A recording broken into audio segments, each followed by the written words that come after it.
We tend to think of history as, well, set in stone, right? But what if I told you that some of its most famous figures are actually ghosts? I don't mean spooky, literal ghosts, but these caricatures, these legends that have become so powerful they've completely wiped out the real person. So today, we're going to go on a hunt for one of these phantoms, a figure we're calling the man who wasn't there. Let me read this to you. As I was going up the stair, I met a man who wasn't there. He wasn't there again today. Oh, how I wish he'd go away. You know, that little rhyme? It just perfectly captures this really frustrating problem for historians. I mean, can you imagine? You spend your entire life studying someone who seems to be right there on the page, described in all this vivid detail, only to realize that the person you thought you knew, well, they're a phantom, a total misrepresentation. So complete, in fact, that the real person is just gone. So let's get into it. Here's the big idea. A lot of our history books are basically haunted. They're filled with these ghosts, figures who've been so twisted and warped by later agendas and interpretations that the person we're reading about is, for all intents and purposes, a caricature. It's fiction, really, just built around a real name. And look, this happens way more than you might think. We have this habit of taking these incredibly complex people from the past and just flattening them. We turn them into simple heroes or, more often than not, villains. So in this explainer, we're going to dig into exactly how and why this happens. And we're going to do it by looking at a really specific and honestly fascinating case from the history of theology. All right, so let's meet the subjects of our investigation. For decades, a certain group of theologians from the 16th and 17th centuries have been, well, deliberately framed. They've been cast as the bad guys in the story of the Protestant Reformation. Okay, here's our lineup of usual suspects. First up, Theodore Beza. The charge, taking the pure, vibrant faith of his predecessor, John Calvin, and totally perverting it. Next in the dock, Girolamo Zanchi. His crime, injecting cold, rigid Aristotelian logic into theology, basically freezing it solid. And finally, we have William Perkins. He's blamed for creating a theology so demanding, so impossible, that it just drove people to despair. So these are the guys who've been set up as the villains of the story. So, the core accusation against all of them is basically this. They took a living, breathing faith and twisted it into some kind of cold, rigid, logical system. Something scholastic, the kind of thing that belongs in a dusty university lecture hall, not in a community of faith. They're painted as the guys who ruined a really good thing. But is that what actually happened? Okay, so to really get how these guys got framed, we need to talk about the main weapon that was used against them. It's a fancy word, but a simple idea. Anachronism. And it's a really simple but incredibly powerful mistake to make. It's basically when we look at the past and judge it by our standards, our modern ideas and concerns, instead of doing the hard work of trying to understand people in their own time. And this table here, it just lays it all out perfectly. Check out the old school column. The guiding principle there was often some modern agenda, right? And it forced these historical thinkers into boxes. They were either simple heroes or villains. And what's the result? A totally flat, boring caricature. But now, look at the modern scholarship column. The whole principle is historical context. It's about seeing these thinkers as, well, people of their time. And the result is a much more sophisticated, much richer, and frankly, more accurate understanding. All right, enough theory.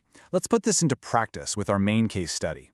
Let's call him Exhibit A in our historical investigation, the 17th century English theologian John Owen. He might just be the perfect example of a historical figure who, well, simply wasn't there. So the caricature of John Owen, it is powerful and it is persistent.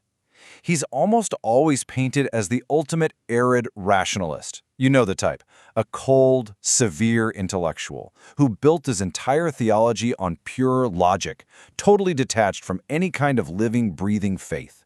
This is the ghost. This is the man who wasn't there. And just look at this slide.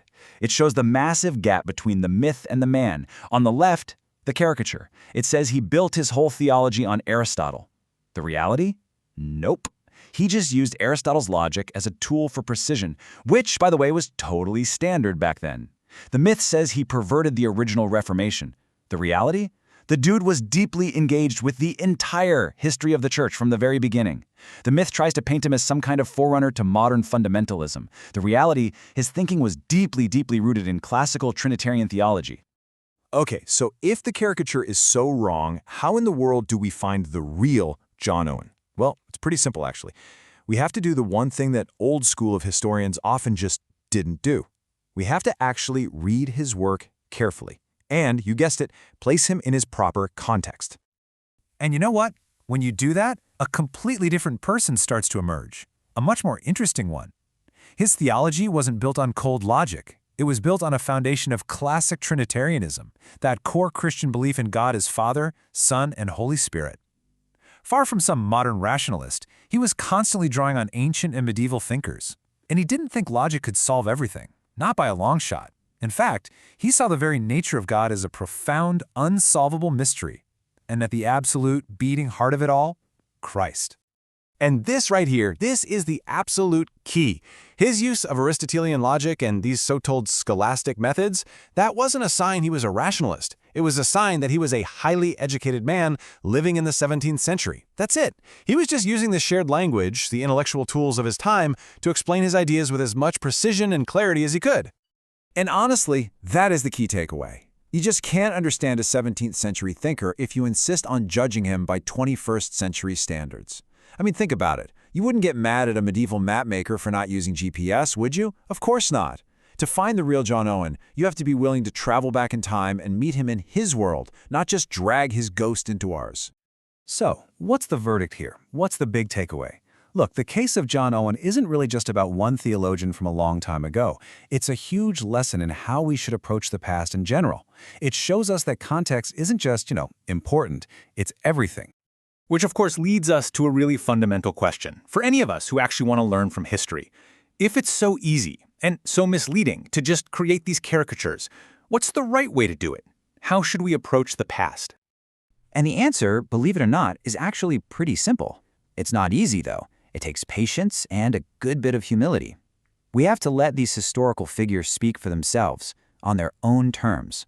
We have to actually put in the effort to understand their world, their assumptions, their worries, instead of just projecting all of our stuff back onto them. But maybe the most powerful piece of evidence against the caricature comes from the man himself. After pages and pages of dense, careful logic, he doesn't end with some triumphant, "I've figured it all out" conclusion. No, he ends like this, quote, "There is nothing farther for us to do herein, but that now and always we shut up all our meditations with the deepest self-abasement and vehement longings for that season when we shall see him as he is." I mean, just listen to that.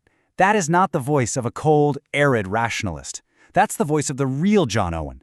And it kind of leaves us with a final thought, doesn't it?